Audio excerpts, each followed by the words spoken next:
Alors que le mercato tardait un peu à se lancer côté marseillais avec peu d'infos qui sortaient et Kondogbia comme seul et unique recrue, ça semble maintenant s'activer avec un latéral gauche pour qui un accord serait très proche comme vous avez pu le voir au titre et à la miniature. On va en parler en détail dans cet épisode en évoquant aussi le dossier Iliman Ndiaye, une autre piste à gauche et aussi un point sur l'avenir d'Alexis Sanchez. Comme d'habitude, petite question pour vous, pensez-vous qu'il faut absolument prolonger Sanchez ou alors faut-il rapidement se tourner vers un autre attaquant étant donné que les négos traînent en longueur? Et aussi, qui voulez-vous voir signer s'il ne revient pas au club? J'attends vos avis en commentaire. Justement, on commence directement par un point sur l'avenir de Sanchez. Pour rappel, l'attaquant chilien ne fait officiellement plus partie de l'effectif et la question d'une prolongation se pose beaucoup plus sérieusement avec toutes les incertitudes que ça comporte. Pendant la présentation de Marcelino, Longoria a eu l'occasion de s'exprimer là-dessus et on n'avait pas senti énormément d'optimisme parce qu'il a vraiment laissé planer le doute, en expliquant qu'il fallait d'abord discuter avec Marcelino par rapport au profil recherché et en insistant bien sur le fait qu'il remercie Sanchez pour ce qu'il a réalisé au club. Ça ressemblait un peu à un message d'adieu, mais l'objectif c'était peut-être de mettre la pression sur Sanchez,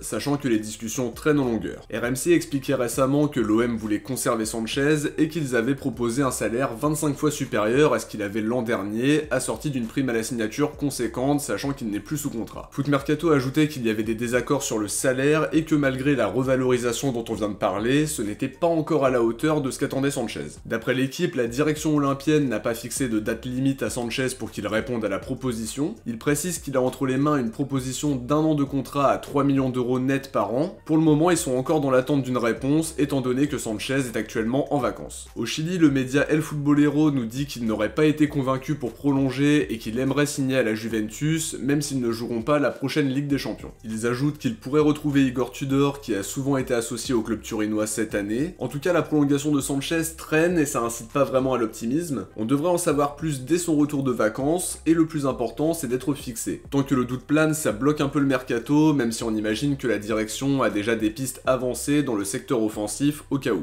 Petite info sur les jeunes maintenant, ODM by 13013 nous dit que Nouhoum Kamisoko est attendu à Marseille pour signer son contrat. Né en 2004, le milieu de terrain malien évoluait jusqu'à présent au sein de l'Académie des Étoiles du Mandé et devrait jouer dans un premier temps avec la réserve. On enchaîne sur une info au poste de latéral gauche. Le journaliste Sébastien Denis affirmait sur le live de Foot Mercato que Longoria avait bouclé l'arrivée d'un latéral gauche dont le nom n'a pas encore filtré, et toujours d'après ces infos, il y aurait aussi une autre piste déjà très avancée dans le même temps. Une information qui rassure un peu, ça permettrait d'avoir 2 nouvelles recrues pour le stage en Allemagne, et c'est très important pour travailler au mieux les automatismes et faire la prépa dans les meilleures conditions. Dans ce contexte-là, mercredi après-midi, il y a un premier nom qui est sorti, ou plutôt qui est ressorti parce qu'on en avait longuement parlé sur la chaîne à l'époque, Juan Miranda, qui était une piste prioritaire à l'été 2019, mais qui n'avait finalement pas abouti. Estadio Deportivo nous dit ce mercredi que la direction s'est renseignée auprès du Betis pour connaître les conditions d'un éventuel transfert. Marcelino aimerait beaucoup son profil, et toujours d'après leurs infos, les négociations devraient rapidement s'intensifier pour aboutir à un accord. Le latéral gauche espagnol n'a plus qu'1 an de contrat au Betis, et Transfer Market l'évalue autour de 7 millions. Il sort d'une saison à 31 matchs toutes compètes confondues après avoir passé beaucoup de matchs sur le banc en début de saison. Il a aussi eu l'occasion de s'illustrer pendant l'Euro Espoir avec une finale perdue contre l'Angleterre. À 1 an de la fin de son contrat, le Betis voudra éviter un départ libre et apparemment il y a quand même du beau monde sur le coup, avec notamment Benfica, le Milan et la Juve.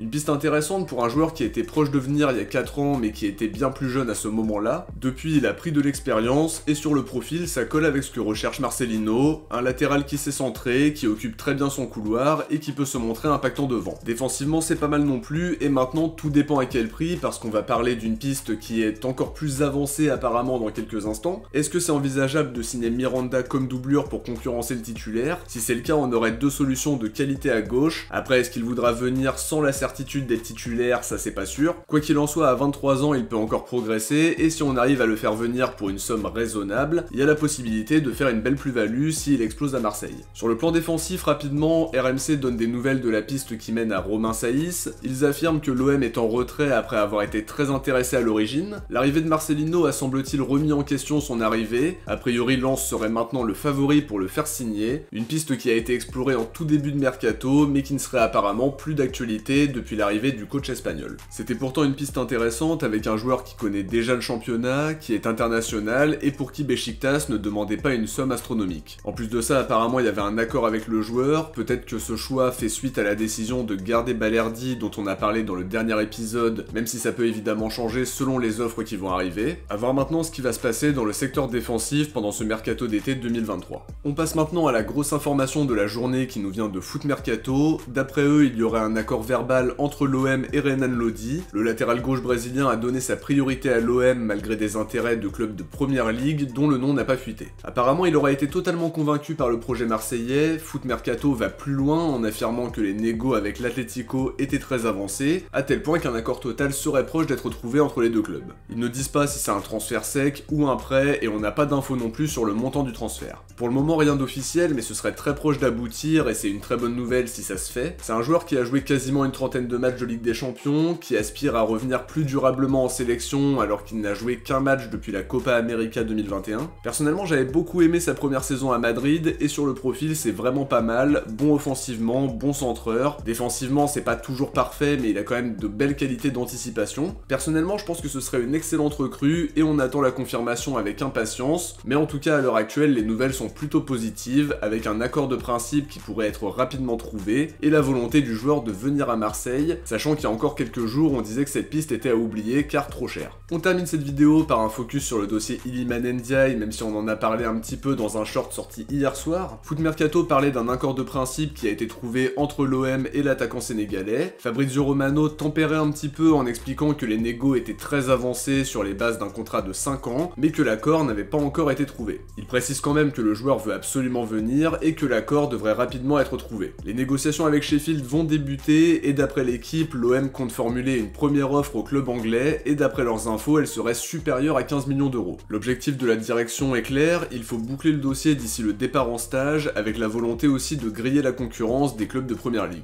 Au Sénégal, Tagat confirme que l'accord est proche pour un contrat de 5 ans, le joueur ne veut que l'OM, mais d'après eux, le montant devrait plutôt se situer entre 10 et 15 millions au vu de sa situation contractuelle. Pour l'équipe, ce serait proche de 20, en tout cas la concurrence ne lâche pas l'affaire avec des intérêts toujours très prononcés d'Everton et du Milan, mais l'avantage côté marseillais, c'est que le joueur est très ferme sur sa volonté de venir, au point de refuser les offres qu'il recevra. ODM by 13013 ajoute qu'Iliman Ndiaye est bien conscient que s'il ne signe pas cet été, ses chances de jouer un jour pour son club de cœur vont devenir de moins en moins probables. C'est le moment ou jamais avant que sa valeur ne grimpe beaucoup trop haut et que ce soit inatteignable pour nous, parce que clairement ce serait une excellente recrue à mon sens. De notre côté, on arrive à la fin de cet épisode, j'espère que ça vous a plu et comme d'habitude, si c'est le cas, n'oubliez pas de laisser un like avant de partir pour soutenir la chaîne. Je vous invite aussi à vous abonner en activant la cloche des notifications pour suivre l'actualité olympienne en ma compagnie entre les épisodes d'Actu OM et les analyses qu'on fera par la suite avec évidemment les présentations comme d'habitude. Si vous avez regardé la vidéo jusqu'à la fin, écrivez Lodi dans les commentaires. De mon côté, je vous dis à très vite pour une prochaine vidéo, sachant que ça peut bouger à tout moment sur le marché des transferts, et à ce moment-là évidemment, on parlera des avancées dans les épisodes d'Actu OM. Ciao, portez-vous bien et surtout